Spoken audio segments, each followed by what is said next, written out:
Here is a window between waking and sleep that holds immense creative potential. In that quiet space, just before the body surrenders to rest, the mind softens. It is no longer filled with the noise of daily activity, nor is it yet dissolved in unconscious dreams. This moment is subtle. It is not loud, but like the earth after rainfall, it becomes receptive, fertile, and what you plant in that soil, your thoughts, your emotions, your focus, can take root and grow with surprising power. Every day your mind collects impressions, memories, judgments, and intentions. Throughout your waking hours, it is pulled in many directions, often reacting more than creating, but in those final moments before sleep, the conscious mind slows down, the gate to the subconscious opens, and the subconscious does not question, it accepts, it does not argue, it receives. This is why what you feed your mind just before sleep matters far more than most people realize. To ask the universe for anything, your mind must first become a suitable place to hold the intention. A scattered mind cannot ask with clarity. A fearful mind cannot ask with trust. And a mind filled with distraction cannot connect to the source that brings desires into form. Just as a farmer does not throw seeds onto rocky ground and expect a harvest, we cannot expect our intentions to grow in minds left untended. First, there must be cleansing. Let go of the day's noise. Do not carry the anger of a conversation or the regret of a missed opportunity into sleep. These are weeds. They will choke what you are trying to grow. Release them through breath, through silence, through forgiveness, whatever practice allows you to return to stillness. Second, there must be presence. When you ask the universe, it is not about repeating words like a machine. It is about being with your intention fully. Feel it as though it already lives within you, not someday now. The more present you are with the feeling of the desire fulfilled, the more alive it becomes in your internal world, and the internal always precedes the external. Third, there must be purity. This does not mean perfection, it means alignment. Ask for what brings life, not for what feeds ego or comparison. Ask not because you lack, but because you recognize what is ready to unfold through you. The universe responds not just to want, but to resonance. A pure intention resonates. It vibrates clearly without distortion. And finally, there must be stillness. Silence is not empty. It is full of listening. Once you plant the intention, allow the silence to hold it. Let the subconscious receive it without interference. Trust that in the fertile soil of your relaxed mind, the seed has been placed exactly where it needs to be. Let it rest in the darkness. Let it root itself while you sleep. Desire in its raw form is powerful, but without clarity, it is also aimless. Many people say they want something. They speak of success, love, peace, abundance, but when asked what that truly means, their answers become vague, uncertain, or broad like smoke in the wind. A desire without shape cannot be fulfilled. It is like holding a candle and wondering why there is no light, forgetting that the flame, the clarity, is what brings the candle to life. Clarity is not about obsession or control. It is about precision of thought and depth of awareness. To be clear about what you want is to engage with life deliberately. It means taking the time to feel, to observe, and to know, not just on the surface, but from the quiet space within, what truly matters to you. If you say you want peace, ask, what does peace look like in my life? Where will I feel it? How will I know when it's here? If you want abundance, ask, what form of abundance am I ready to receive? Is it time? Is it health? Is it freedom? Or is it financial flow? Without these questions, your desire remains in the shadows, unable to take shape. The universe does not respond to confusion. It responds to frequency, and clarity tunes your frequency like a finely tuned instrument. To bring clarity into your desire is to light the flame.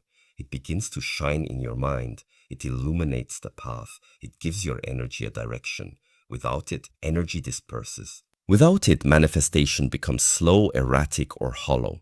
Many people receive pieces of what they want and wonder why the full picture never arrives. The answer often lies in their lack of clarity. They asked for something but did not truly define it, so what they received was partial and misaligned. Clarity also reveals whether the desire is authentic or borrowed. Sometimes what people chase isn't truly their own longing. It is inherited from others, absorbed from society, or driven by comparison. When you become clear, you start to strip away these false layers. You start to see what is yours, what genuinely arises from your own inner source. And when the desire is yours and it is clearly seen, it gathers force. It moves with alignment. It begins to attract the resources, insights, and opportunities that match its unique frequency. The mind must see what the heart wants, not through fantasy, but through focused inner seeing. You must imagine not as an escape, but as an architect. Give your desire structure, give it emotion, give it definition. Like a flame, it will grow and illuminate what was once hidden in the dark when people speak to the universe, whether through prayer, intention, or silent thought.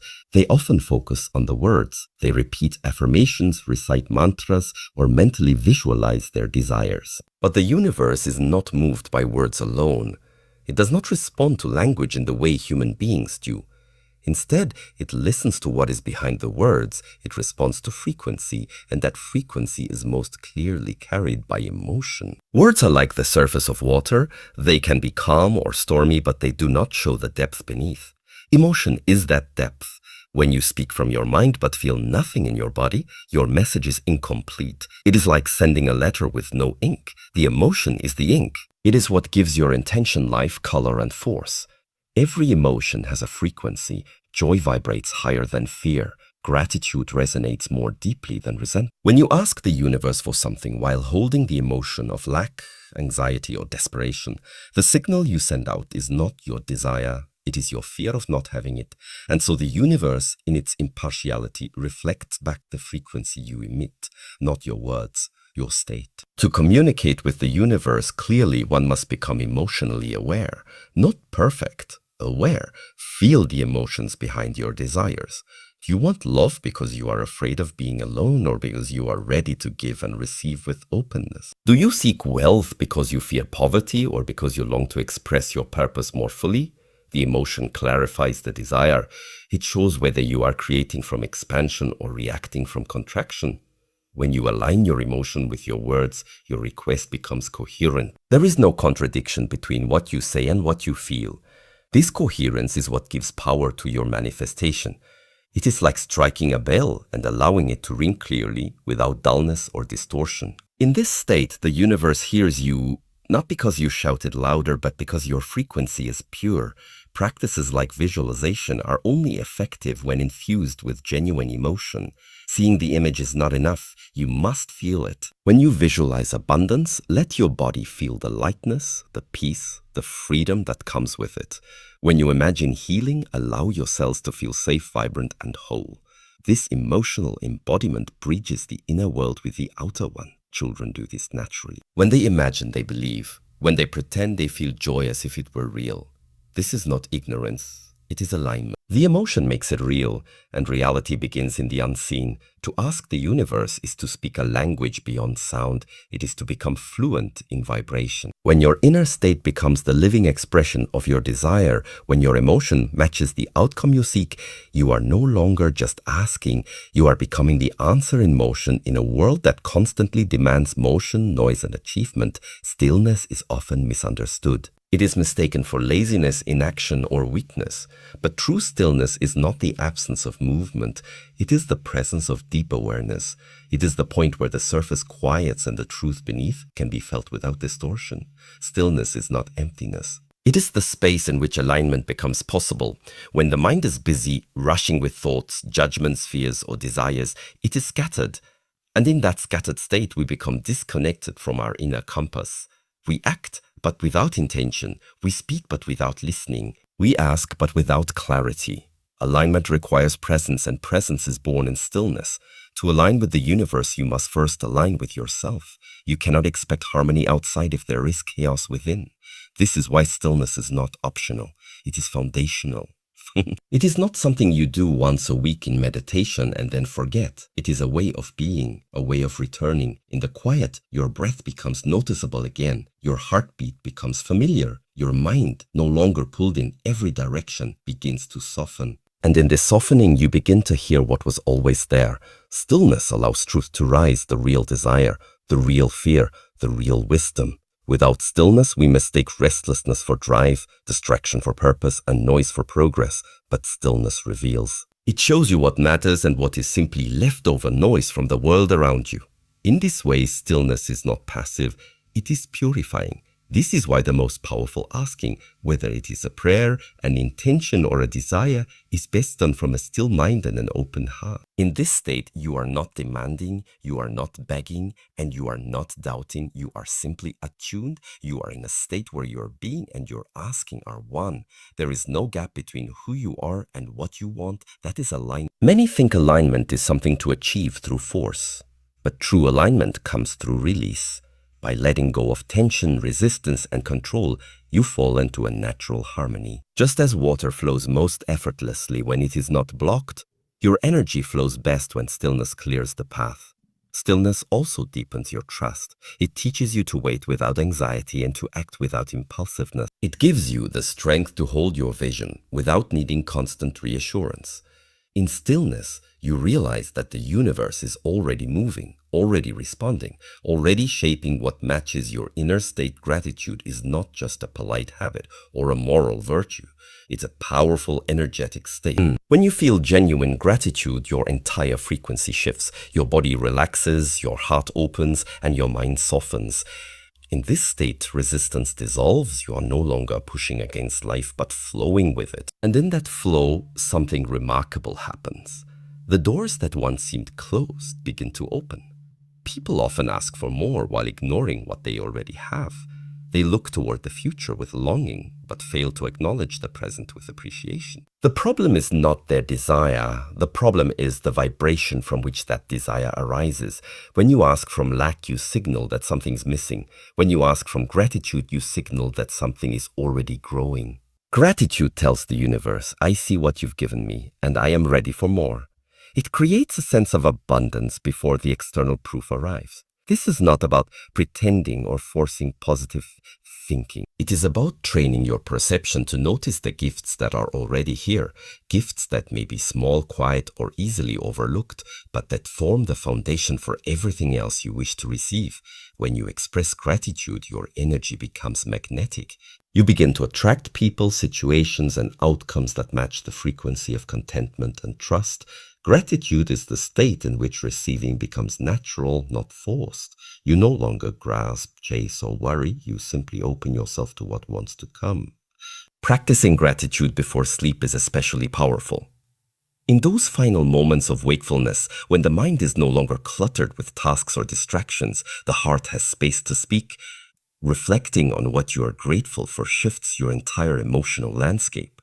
Even a few minutes spent feeling appreciation can rewire your thoughts, calm your nervous system, and prepare your subconscious to receive new possibilities. Gratitude also protects the mind from bitterness. When things do not go as planned, when delays or disappointments arise, gratitude keeps you grounded. It reminds you that even in uncertainty, something is working in your favor. It softens the tendency to complain and sharpens your ability to observe the hidden blessings in challenge. This is why gratitude is often called a key. It unlocks the door not by force, but by alignment. It moves you into the vibration of receiving, not needing. It aligns your inner world with the reality you wish to create. The more you appreciate, the more space you make for new blessings to enter. Gratitude is the signal that says, I am ready, I am listening, and I recognize the beauty of what is already unfolding. There is a moment in every act of creation where effort must give way to surrender. After you have drawn the bow, aimed with care and focused your energy into the arrow, there comes the release. That is the final act. And once released, the arrow does not require you to run after it, correct its flight mid-air, or worry if it will reach the target. It travels on the momentum you gave it. This is the essence of letting go. Letting go is not abandoning your desire. It is not giving up or becoming indifferent. It is the realization that your part in the process has been fulfilled. You have envisioned clearly, you have felt it deeply. You have aligned your thoughts, emotions, and energy with the outcome. Now you step back, not out of apathy, but out of trust. Just as the archer knows when to release, the manifester must know when to stop holding. Many people get stuck here. They ask, visualize, and affirm, but then they keep checking, doubting, or adjusting, as though the universe cannot do its part without constant supervision. This creates tension, and tension interferes with the natural unfolding of what has already been set in motion. Just as overwatering a plant will drown its roots, excessive mental interference can suffocate your manifestation. Letting go means allowing space. It means giving your intention time to settle into the invisible fabric of reality. You are not meant to micromanage the how or the when. You are not meant to chase the arrow once it's in flight. Your job is to remain in a state of openness and alignment, not control. When you keep asking a where is it, or a why is it taking so long, you return to the frequency of lack, the very state you tried to rise above. Trust is the bridge between intention and outcome. It is built in stillness, reinforced by gratitude and tested in time. Letting go is how you walk across that bridge. And while you walk, you don't have to pretend nothing matters. You simply act as though it's already being handled, because it is. Letting go also means letting go of attachment to the form. Sometimes the arrow will land exactly where you aimed. Other times it may land somewhere better, somewhere you didn't even see. If you grip too tightly to one image, one outcome, one path, you may miss what was truly meant for you. The universe responds not just to your words or plans, but to your essence, your readiness, your openness. Letting go means allowing something wiser than the mind to organize what the mind cannot see. It is not weakness to let go. It is mastery. It shows that you understand the rhythm of creation. Focus, release, receive. You become like nature, intentional in movement, effortless in unfolding. You no longer chase the arrow because you know its flight has already begun with purpose.